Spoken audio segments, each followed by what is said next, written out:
Hello guys, मैं अमित स्वागत करता हूं आपका अपने YouTube channel knowledge with Amit में। तो साथियों, आज हम लोग क्लास 10th की हिंदी को पढ़ रहे हैं और हिंदी में हम लोग आज देखेंगे सोरठा और रोला के बारे में आज जानेंगे।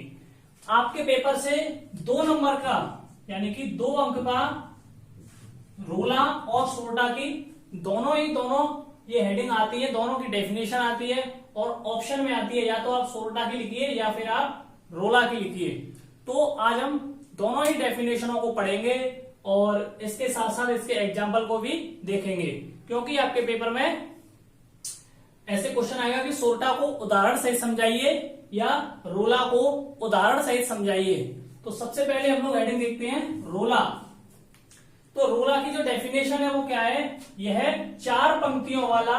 4 पंक्ति का अर्थ देखिए, एक पंक्ति, दूसरी, तीसरी और चौथी। आप लोगों को ध्यान से समझना है, यह 4 पंक्तियों वाला एक सम्मात्रिक छंद है। तो ये क्या है कि 4 पंक्तियों वाला 1 2 3 4 4 पंक्तियों वाला कैसा छंद है? सम्मात्रिक छंद है। ठीक है, इसमें 8 चरण होते हैं। कितने चरण होते हैं? 8 चरण।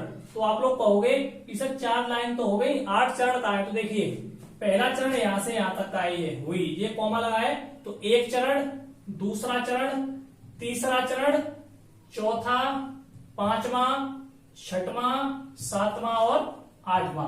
तो इसमें 8 चरण होते हैं। प्रत्येक चरण में 11 और 13 के विराम यति से 24 मात्राएं होती हैं। तो समझिए आप लोग, पहली वाली लाइन है कि ये 4 पंक्तियों का एक सम्मात्रिक छंद है। आप लोगों को उदाहरण के द्वारा ही समझना है। तो 4 पंक्तियों का सम्मात्रिक छंद है।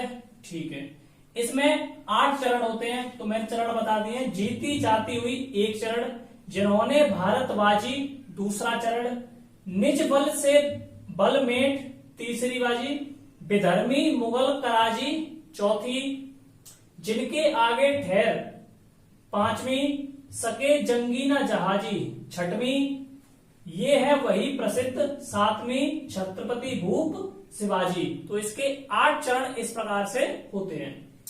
प्रत्येक चरण में 11, यानी कि पहला वाला जो समूह है उसमें 11 और दूसरे में 13। यति का अर्थ है विराम। विराम का मतलब है ठहरना। तो देखिए, जीती, तो जीती का मतलब है कि अच्छा, अब आप लोग कहोगे कि ये 1 1 2 2 क्या है? तो इस 1 का मतलब है कि 1 मात्रा, और ठीक है, और इस प्रकार का होता है ये ऐसा। तो इसका मतलब है कि 2 मात्राएं। ठीक है, 2 मात्राएं। तो ऊपर तो मैंने 2 2 बना दिया है, जिससे आप लोग समझ जाओ कि 2 का मतलब है कि 2 मात्राएं। जैसे जा, ये जीती यानी कि बड़ी ई की मात्रा है जा पे, तो यहां 2 शब्द बनने हैं तो 2 मात्राएं। ती तो 2 मात्राएं। तो जीती जाती हुई। अब इसमें क्या होता है कि जो हमारे जो हस्त स्वर जो होते हैं, हस्त स्वर, तो हस्त स्वर कौन से होते हैं? अ, ई, उ, ए। तो इस प्रकार के ये जो स्वर होते हैं ये हस्त स्वर कहलाते हैं। और हस्त स्वर की जो मात्रा है वो कितनी होती है? 1 होती है। ठीक है, तो आ, ई, उ, री, रे से सी वाला, और अंकी बिंदी, चंद्र बिंदी। तो इनकी जो मात्राएं होती है, इनकी 1 मात्राएं हैं। ठीक है, और जो व्यंजन है अपने, जैसे का, खा, गा, इनकी भी कैसी है? 1 मात्रा है। ठीक है ना, तो इनकी 1 मात्रा है। तो हस्त स्वर की 1 मात्रा। तो 1 मात्रा वाले जैसे रा, रा हमारा क्या है? व्यंजन है, तो 1 मात्रा। अब तो हस्त स्वर होंगे और जो व्यंजन होंगे उनकी क्या होगी? 1 मात्रा कहलाएगी। ठीक है, 1 मात्रा। अब बात आती है 2 मात्रा की। तो द्विमात्रिक किसे कहते हैं? द्विमात्रिक। तो द्विमात्रिक के लिए क्या क्या होता है आपका? जैसे बड़ा आ, बड़ी ई और उ, ए, ये 2 मात्रा में गिने जाते हैं। ओ, अंग है, तो ये 2 मात्रा में आते हैं। अब देखिए, जैसे जीती, तो बड़ी ई की मात्रा आ रही है, ये वाली। ठीक है, अ, ई, तो बड़ी ई की मात्रा आ रही है, तो 2 मात्रा, तो 2। अब ये देखिए क्या है, पहले प्रत्येक चरण में 11, तो 2 4 6 2 8 9 10 11, यानी पहले चरण में कितनी मात्रा है? 11। फिर 1 2 3 5 6 7 8 9 10 11 12 13 और दूसरे चरण में कितनी है? 13। क्या कह रहा है? प्रत्येक चरण में 11 और 13, यानी पहले चरण में 11 और दूसरे चरण में 13 और उसके बाद विराम लेते हैं। विराम का मतलब है कि रुकते हैं। तो हम लोग पढ़ते हैं किसी दोहे को तो कैसे पढ़ते हैं? जैसे जीती जाती हुई जिन्होंने भारत बाजी, तो उसके बाद हम लोग क्या करेंगे? रुकेंगे। तो रुकेंगे उसका मतलब है विराम, हिंदी में बोलते हैं उसको यति, यानी ठहरेंगे। फिर निज बल से बल भेंट बेधर्मी मुगल कराजी, तो यहां भी रुकेंगे। तो इसमें 11 और यहां 13, फिर 11 13 11 13। तो रोला की जो डेफिनेशन है बहुत ही सिंपल डेफिनेशन है कि इसके प्रत्येक चरण, यानी कि यह 4 पंक्तियों का सम्मात्रिक छंद है। प्रत्येक चरण में इसमें 8 चरण होते हैं, ठीक है, 8 चरण होते हैं। प्रत्येक चरण में 11 और 13 के विराम यति से 24 मात्राएं होती हैं। तो इस प्रकार से हमारा रोला छंद जो है कंप्लीट होता है। अब हम लोग डेफिनेशन देखते हैं सोरठा की।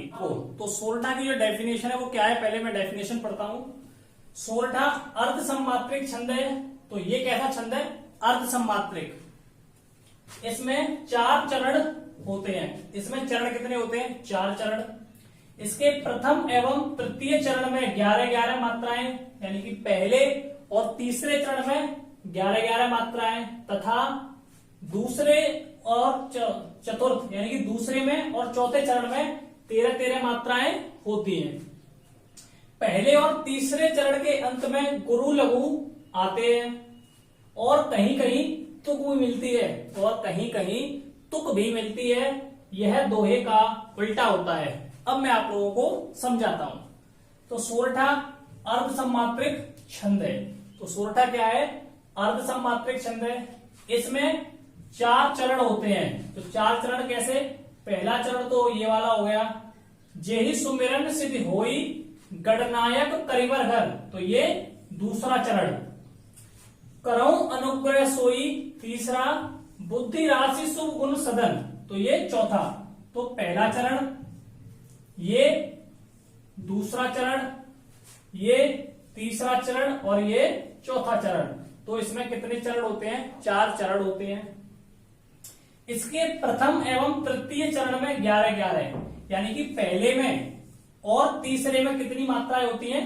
11। अब गिनते हैं। 1 2 3 4 5 6 7 8 9 10 11। 1 2 3 4 5 6 7 8 9 10 11, यानी कि पहले चरण में और तीसरे में 11-11 मात्राएं और द्वितीय एवं चतुर्थ चरण में 13-13 मात्राएं होती हैं। यानी दूसरे वाले में और चौथे में कितनी मात्राएं होती हैं? 13। तो 1 2 3 4 5 6 7 8 9 10 11 12 13। 2 3 4 5 6 7 8 9 10 11 12 13। पहले और तीसरे चरण के अंत में गुरु लघु। इसका अर्थ है, गुरु का मतलब होता है, गुरु का जो अर्थ है, गुरु का अर्थ होता है कि 2 मात्राएं, ठीक है, क्या? 2 मात्रा। और लघु का अर्थ होता है 1 मात्रा। लघु का क्या अर्थ है? कि 1 मात्रा, ठीक है। तो देखिए, गुरु लघु यानी ये आ रहा है, क्या कह रहा है? पहले और तीसरे चरण के अंत में। तो पहले चरण का अंत यहां हो रहा है, तो जेहि सुमिरन सिद्ध होई, तो यहां अंत हो रहा है गुरु लघु, यानी 2 मात्रा और 1 मात्रा, 2 मात्रा और 1 मात्रा आ रही है। करऊं अनुग्रह सोई, तो ये भी सोई, यानी 2 मात्रा 1 मात्रा, यानी गुरु और लघु, ठीक है। तो पहले और तीसरे चरण के अंत में गुरु लघु आते हैं, यानी बड़ी मात्रा और फिर छोटी मात्रा। इधर नहीं है, देखो 1-1 मात्रा है, दोनों में 1-1 है। सिर्फ पहले और तीसरे चरण में गुरु लघु मात्रा आती है। गुरु का मतलब होता है कि 2 मात्रा और लघु का अर्थ होता है 1 मात्रा। और कहीं कहीं तुक भी मिलती है। तुक का मतलब कैसे है? जैसे होई, सोई, एक जैसे वर्ड है ना, होई सोई। बदन, सदन, कैसे वर्ड है? एक जैसे। तो इसे हम कहेंगे कि ये कहीं ना कहीं इनमें तुक मिल रही है, ठीक है। और यह दोहे का उल्टा होता है। तो इस प्रकार से सोरठा की डेफिनेशन उदाहरण देना है। तो जेहि सुमिरन सिद्धि होई, गणनायक करिवर वदन, करऊं अनुग्रह सोई, बुद्धि रसी शुभ गुण सदन। तो इस प्रकार से आप लोगों को सेम इसी प्रकार से यानी डेफिनेशन देनी है, उदाहरण देना है और ये मात्राएं भी आप लोगों को लिखनी है। तो आज की क्लास को हम लोग यहीं पे एंड करते हैं।